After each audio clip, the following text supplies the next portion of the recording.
Thanks for joining us. I'm Alicia Machado, and you're watching ABC 10 Tonight. The recovery process is underway in Florida, and over 300 first responders from California are there to help. Then, a Stockton family frustrated that their loved one's headstone was buried under dirt and debris more than once. What's being done to fix it? And the countdown is over. Aftershock set to take over Discovery Park this weekend. ABC 10 Tonight starts right now. And more than 300 first responders from California are in Florida tonight to help out with the hurricane response. We continue our team coverage tonight with ABC 10's Devin Truby, who spoke to one of the teams in Orlando. Florida has been hit hard. 2 hurricanes in less than 2 weeks. Governor Gavin Newsom deployed California urban search and rescue teams out of Southern California a day after Helene hit. Now more firefighters have been sent for Hurricane Milton, a total of 354 people. Outside of Newsom's response, nationwide there are 28 urban search and rescue teams taking turns deploying. That's how the leadership of Sacramento's Task Force 7 got the call. Who are actually deployed out on both Hurricane Milton and Hurricane Helene. There's about 6 of us. So I'm here within the planning section.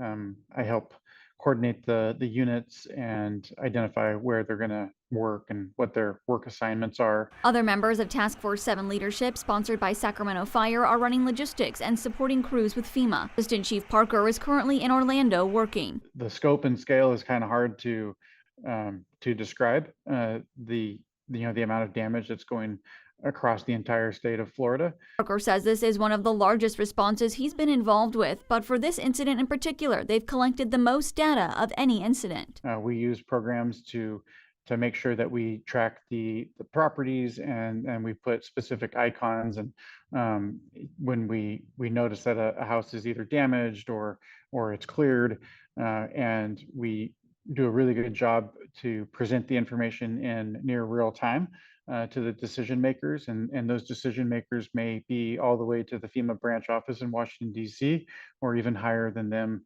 at the White House. Task Force 7 has been responding to incidents dating back to 1992. They went to Haiti for the earthquake. Most major hurricanes like Katrina, Irma, and Harvey, they also went to 9/11. Reporting in Sacramento, Devin Truby, ABC 10. And the assistant chief says they plan to be in Florida for at least another 48 hours and longer if needed. And don't forget, for more information on the hurricane, just head over to ABC 10 Plus. Look for Severe Weather 101 Hurricane Season on the home screen. The app is free on Roku, Amazon Fire, and Apple TV. Tonight, a Stockton family is frustrated after discovering their loved one's headstones buried under inches of dirt and debris again. Yeah, ABC 10's Gabriel Porras spoke to the family and has their story. My brother's, my dad's. My mom sits down there where the yellow flower is. It was easy for Catherine Vermillion to find her relatives' burial markers Thursday, but only because she was here days ago. I come out here Tuesday, you could not see any of these graves. They were just completely covered over, all the way to the ground. My brother had to dig my mom's out. We took our feet and tried to shove it off. We could not get it off. But Tuesday wasn't a first. We come out every holiday, every birthday, and it's the same thing. Last Mother's Day I come out here, I couldn't find my mom. I was in hysterics. That's not what you want to do on Mother's Day. I just expected more out of a cemetery. We took those concerns to cemetery officials today, who said they are aware of the issue and, in short, are trying their best with what they have. We want to assure the community that we are here, we know our purpose, we are here to serve. It is a challenging environment. We are a nonprofit. We have our challenges. The cemetery's operations manager says the challenges include animals like gophers making new holes in the dirt, burial markers sinking when grass is watered, and a 9-member staff charged with maintaining 72 acres and preparing new burials weekly. We welcome the community to work with us, and starting with bringing your concerns to us. Please do not leave frustrated. Ruben says he's working on long-term solutions like creating schedules for each area to be checked weekly, selling larger cement burial marker frames, and even possibly partnering with other nonprofits. I apologize for families finding the cemetery, and specifically their family plots at times, the way that they wouldn't expect. But we are making every effort. But Catherine says she's tired of apologies and is ready for permanent change. We're hoping for real change pretty soon. To be buried here with my family? No, not on a bet. It makes me feel sad. In Stockton, Gabriel Porras, ABC 10. So what's being done to address this issue? The cemetery says it's still in the process of actually digitizing records to be able to tackle the concerns. We all know some teenagers never seem to be able to get off their smartphones. That's right. It's a problem many families face as parents are looking for better ways to support their teenagers from the mental health strains of social media use. Here's a closer look at what's being done in California to hold big tech accountable. Social media thrust into the spotlight this week as a coalition of more than a dozen attorneys general from around the country are filing lawsuits against TikTok, alleging the social media app exploits and harms young users. California Attorney General Rob Bonta, one of the AGs leading the effort. We're suing the social media giant for exploiting young users and deceiving the public about the vast dangers the platform poses to our youth. This comes after a 2.5-year investigation into TikTok for its practices and the impact it's had on young people's mental health and well-being. They have chosen profit over the health of our children. In a statement to ABC10, a TikTok spokesperson said, "We strongly disagree with these claims, many of which we believe to be inaccurate and misleading." Clinical and forensic psychologist Dr. Andrew Mendonza says social media use has been linked to negative mental health outcomes for youth. A lot of problems around depression, anxiety, sleep problems, concentration are linked to excessive use of social media. Also seeing a lot of issues with body image, eating disorders. Also this week, California First partner Jennifer Siebel Newsom held a roundtable discussion with representatives from TikTok, Meta, and Pinterest about responsible social media use and youth mental health. Also launching a project called the Tech Life Balance Series, helping families navigate life in a digital world and keep kids safe online. From my own bottom of my heart, we've been wanting to do this for a really long time. Dr. Mendonza says balance is important here. He recommends allowing social media use in moderation and having a conversation with your kids to set up rules for use in collaboration. Well, the countdown is over. Thousands have been waiting all year for the return of Aftershock. More than 160,000 people are expected in Sacramento over the next 4 days for the Rock Festival. ABC 10's Roxanne Elias is live at Discovery Park. And Roxanne, this is called the largest rock festival on the West Coast.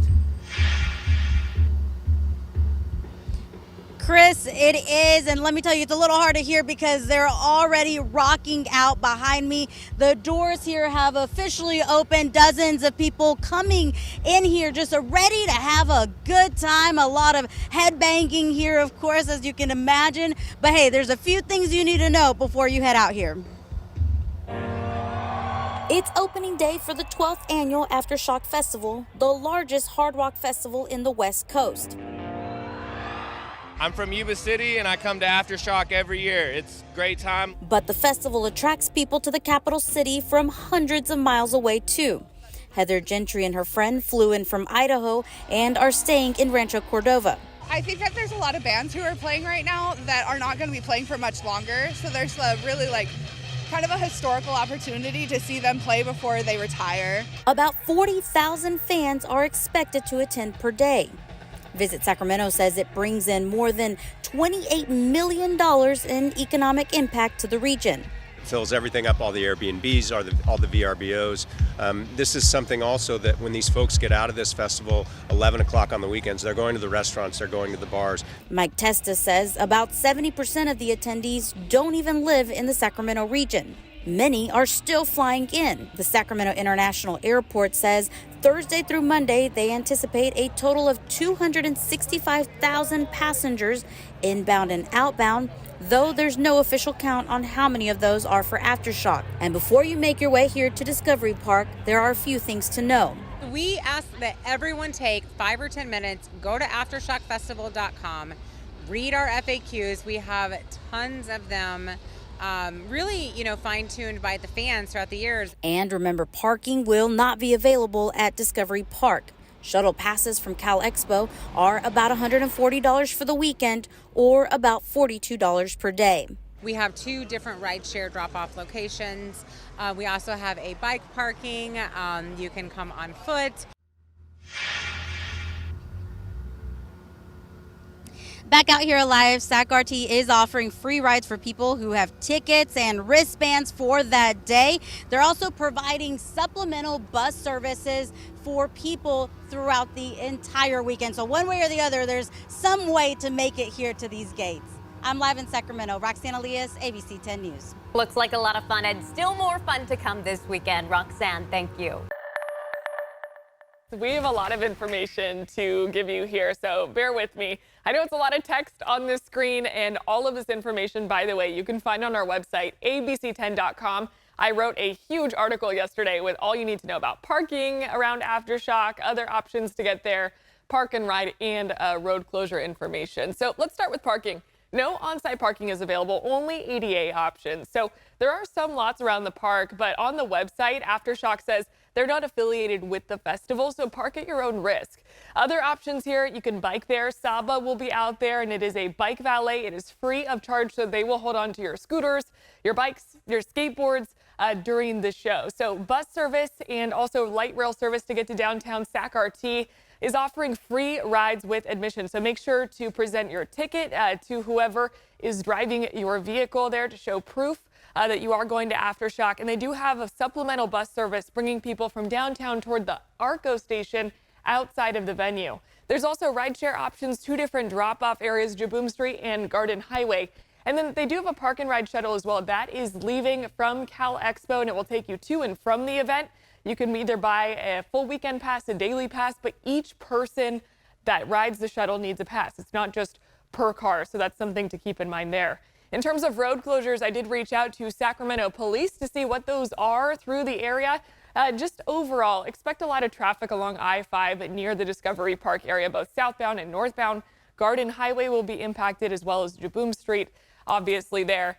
AM/PM hard closures to know about: eastbound Garden Highway at Natomas Park, westbound Garden Highway at Truxell Road, the Jaboom Street entrance to Discovery Park, and southbound Natomas Park at Capitol Park Drive. So that's morning and night closures. Here are the nighttime closures, just nighttime ones: westbound Richards Boulevard at I-5 overpass, and then, of course, westbound Garden Highway at the I-5 northbound off-ramp. And I know that was a lot of information, so again, you could head to our website, abc10.com, for more information on Aftershock. And Monica, I know you're tracking another kind of storm with a possible implication here when it comes to weather impact, and that is a solar storm, right? That's right. And this solar storm could impact satellite and radio communication, so they are really closely watching the storm. I should say the Space Weather Protection Center is in communication with all emergency responders in Florida. In the meantime, what is this? Well, an X-class flare, which is a very strong flare, came from the center of the sun. That is a powerful burst of energy, and so when it makes its way to Earth, we have the potential to see an aurora. Now, this particular one that we're expecting for tonight through tomorrow can be visible with the naked eye right through the very northern part of the United States. But just like our May one that we had, it's going to be likely that we'll be able to only see it with long exposure camera access. So we'll be tracking this through tonight.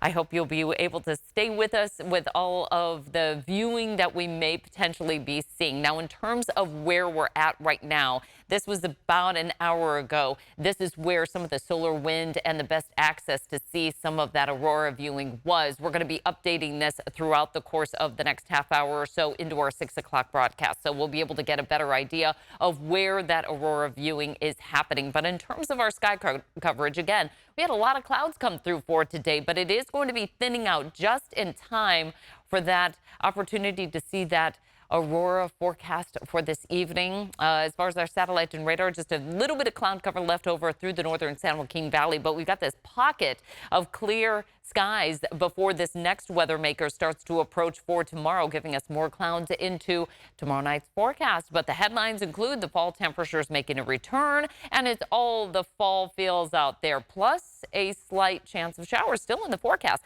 Now, this is what it looks like up in Bishop.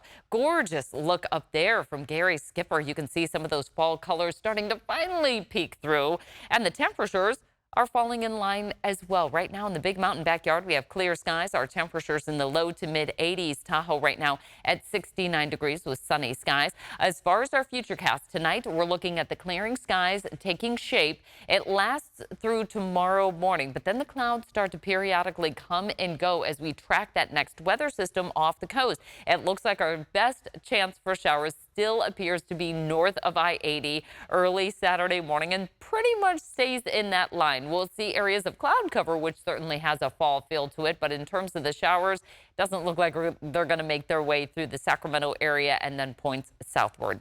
Highs for tomorrow in the 70s for this year. We're in the 70s and lower 80s through the foothills with highs in the 60s along the coast. We're close to 80 as we make our way inland, pretty much right on tap for this time of year. Our 5-day regional forecast, we're going to keep it on the dry side, at least for the mountains south of I-80. Now, north of I-80, a slight chance of showers coming in for the foothills, highs in the 70s this weekend through early next week, and a mix of sun and clouds for the coast, highs in the 60s to near 70. 3-day regional forecast, areas of cloud cover, but we'll keep it on the dry side here. Now, I am calling for a slight chance of showers coming in next Wednesday with a high in the mid-70s, so that's certainly one to watch there.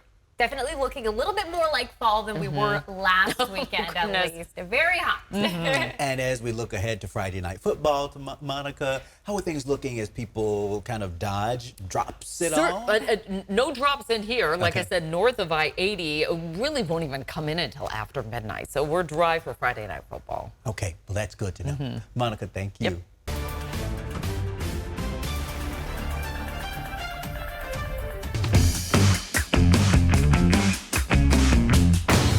Many of this year's props involve the state borrowing money to pay for big projects. Prop 5 is a statewide question all about making it easier for voters to pass local bonds and by extension increase local property taxes to pay the money back. Right now, if your city or county government wants to take out bonds to fund new infrastructure, they need to put it up for a vote, and a 2/3 supermajority of the voters has to approve it. Prop 5 would lower that threshold to 55% of the vote, starting with this election right now. A 55% vote is already the standard to approve bonds for school districts and community colleges. California voters approved that change back in the year 2000. Prop 5 would set that same easier voting standard to allow local governments to win approval and borrow and spend on big projects like building fire stations, roads, or any other kind of infrastructure, specifically including lower-income housing projects. The legislature's nonpartisan staff figures if Prop 5 were to pass, about 20 to 50% more local bond measures would pass when they go up for a vote. That would add up to billions of dollars in new local government spending, which has to be paid back through increased property taxes. Of course, how much it costs you would depend on where you live and what specific borrow and spend measures come up for a vote and pass in your area in the future. A yes vote on Prop 5 approves the new 55% voting threshold, making it easier for local props on your ballot to pass starting this year. A no vote rejects the measure, keeping the current requirement that 2/3 of the voters approve these local bonds.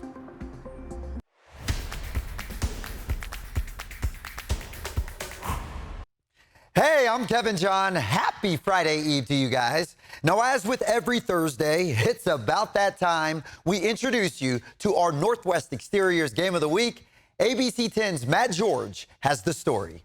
This week it's us against Bradshaw, the two toughest teams in our league, and we're trying to come out to be the toughest. Hard-nosed football. If that's appealing to you and you're searching for something to do Friday night, look no further than the Union Mine versus Bradshaw Christian football game. This is probably going to be our favorite game of the season, and the biggest challenge is like how tough they are. They're a pretty tough team, so it's not going to be an easy game for anyone. Well, we're just a bunch of tough group of guys, man. No matter who gets put in front of us, we go out there, we run them over, and we don't care how big you are, we don't care how small you are. We're just going to try to run you over and get in that end zone, baby.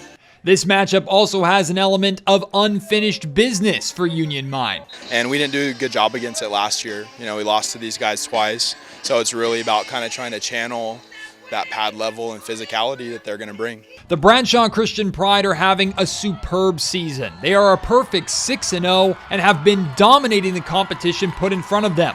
Defensively, they've allowed just 6 points in the last 3 games combined. Earlier this season, the Pride joined ABC 10 in studio on an episode of Toyota Sports Extra, where head coach Drew Rickert explained the bond that this group has. I think the biggest thing is We have a bunch of kids who've played in our system for a while. They get along. They are friends. They work hard together. They battle together. They play for each other. So it's pretty awesome. As for how the Pride play, there's no tricks, no secrets. Teams know exactly what they like to do, and Bradshaw Christian dares anyone to stop them. I think we just always grind it out. I think we're like hardcore. I think we just are really determined. We get to what we want to do, and even if they know what's coming, we're still going to give it to them.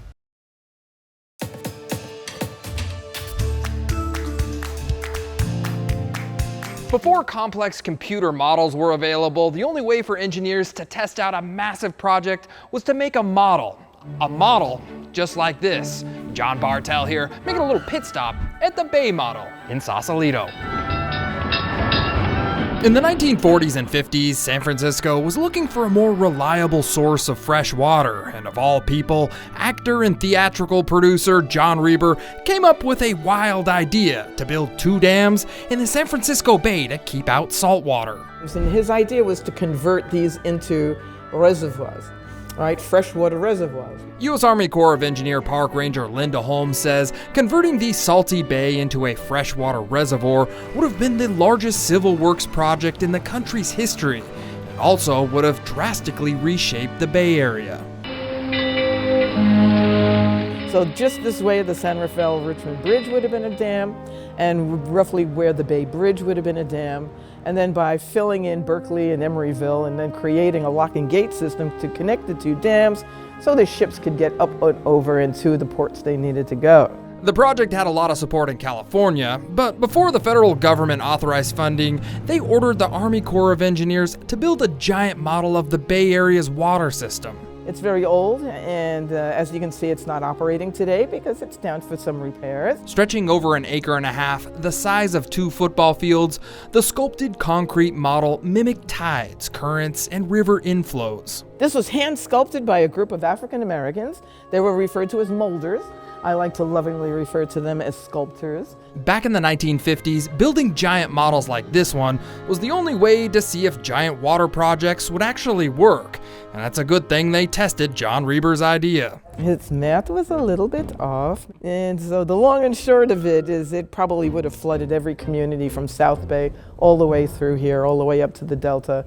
John Reber's idea was quickly scrapped, but the Bay Model, as it's known today, found a new purpose. So it attracted scientists and engineers and college professors and students from all over the state to request use of the simulator to test theories of their own. The Bay Model was used by scientists and engineers all the way up to the year 2000 to measure the effects of drought, flooding, dredging, oil spills, and shoreline development. Computers have since replaced the need for the Bay Model, but today it provides students and visitors with a visual of Northern California's water system. From the Bay Model Visitor Center in Sausalito, I'm John Bartel. Hope to see you on the back roads. Thanks for watching ABC 10 Tonight. We're here 24/7 on the free ABC 10 Plus app. You can get your news and weather anytime, anywhere. I'm Alicia Machado. We'll see you next time.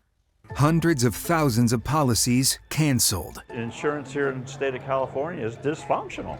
People paying more for less. I'm completely not covered for any kind of fire that happened.